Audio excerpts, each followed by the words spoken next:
You want to know a fun fact? A year ago today, we signed Scotty Arfield. That's right, so today is technically Scotty Arfield Day. Glorious!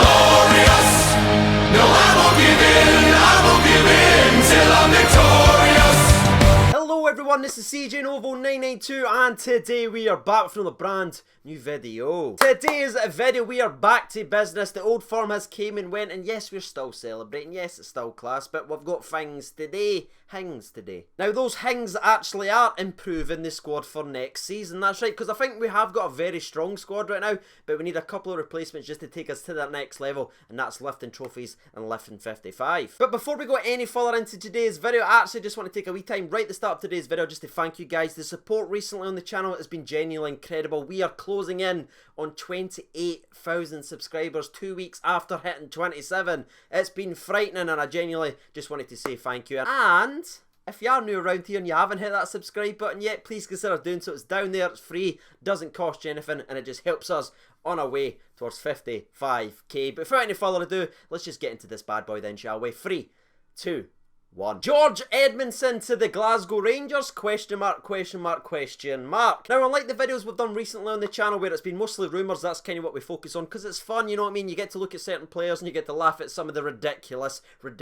rumours. But today's video and today's target is different than all these things we've spoke about recently on the channel, because this guy has literally been up at Ibrox, been visiting the training centre when it was all closed off, been given a tour around Ibrox trying to sweeten the deal to come up the roads. Now, the transfers we've already worked on this season, obviously Jake Casey, we've got Jordan Jones coming in there as well, and Greg Stewart is pretty much still 90% all done and dusted. It's the same guy that broke the scoop on Mr. Jake Hasty. This deal will be a little bit different because this isn't a pre-contract signing, so all the links we've had recently, even with Mexer, that was a pre-contract deal. Now, this deal what we will be discussing in today's video is rumoured to be around about 450 smackaroonies. That's right, 450k to prize away the man from Oldham. But we aren't the only club that's thinking about paying that much for Mr. Edmundson. No. Every single time you type his name into Google, there's another team in the list. The gambling sites are all like this because you know how they are for favourites. But there is one team that's really caught my eye who is rumoured to be heavily keen on the man, and that's Derby County, who is led by Mr. Frank Lampard. That's right, and I just thought personally this is absolutely hilarious because we may,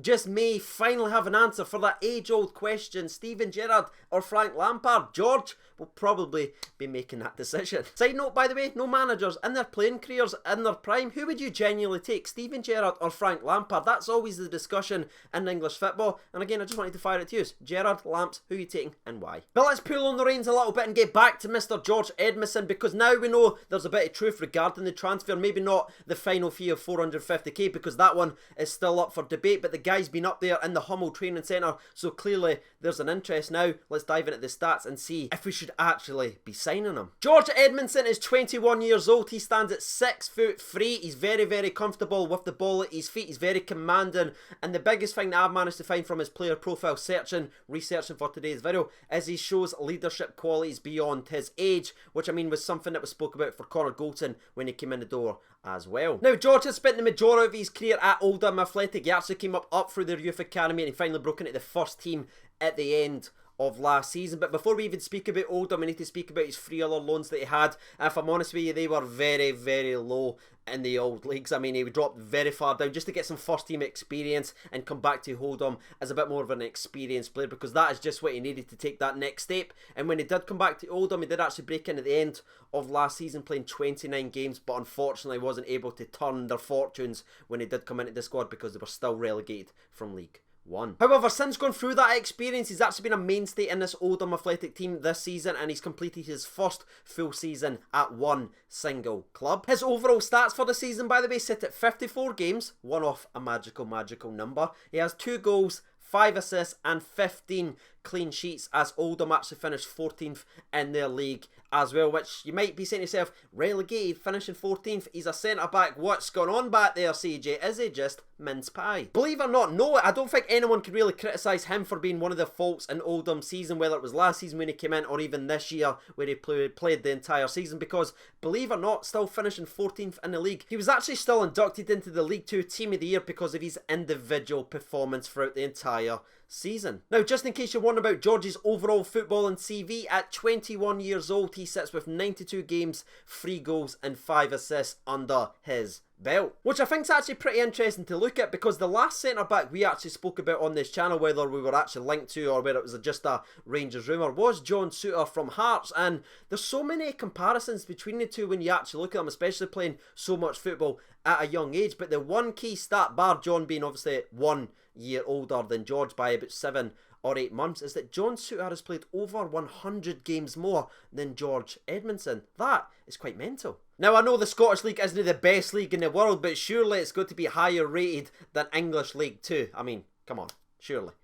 It's got to be right. But let's move away from his numbers and actually just look at, do we need him or not? Do Rangers need a centre half? And honestly, I'm just delighted it's not a winger, because I just couldn't do that anymore. Sit here, talk about other wingers where we've got 7 on the left, 5 on the right. I can't do it anymore. Thankfully, we're looking at positions we genuinely need to strengthen, finally. And the reason I actually say that we need to strengthen at the centre-back position, because now that we've let Kyle Bradley go from obviously his youth contract, we only have 2 centre-backs on our books going into next season as it stands, because Joe Worrell's obviously returning back to Nottingham Forest. That is his team and we wish him well. And Gareth McAuley has quite clearly not been given another 1 year contract. Unfortunately, as staunch as the man actually is, there's not much footballing left in him. And with the amount of games that we're actually required to play per season, we need people that's able to stay fit even when they're not actually playing. Unfortunately for Gareth, it's not quite happen. And I think even he knows that, and I think he'll go on to maybe even a coaching role at Rangers maybe next year or somewhere. So if you're keeping score while you watch today's video or listen to it, the only centre backs that we have at the club going into next season as it stands today,